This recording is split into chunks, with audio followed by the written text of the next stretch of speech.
Let's look at the rankings for Selenium Locators. ID is number 1 because it's a unique identifier for an element. Number 2 is name. Most of the times, name is unique for the web page. I have seen cases where ID and name are unique for an element, but not unique for a page. If an ID or name attribute is not available, then third is class name.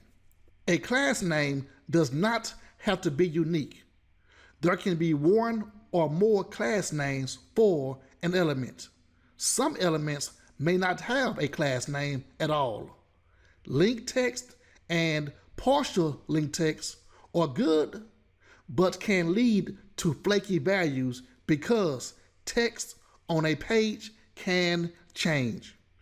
Here's an example of the language changing from English to Spanish.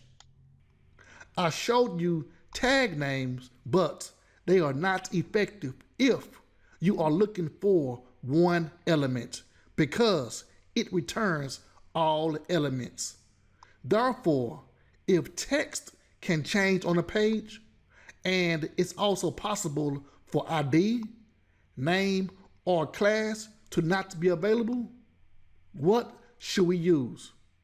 We should use any one of the most powerful Selenium locators, XPath or CSS Selector. Next, we will look at the XPath Selenium Locator. Online courses coming soon. Books available in paperback, ebook, and PDF. All Part 1 ebooks and PDF documents are free. Programming books for UFT. Programming books for Java. Here's the Selenium automation book. And TestNG. Subscribe to get notification of future videos.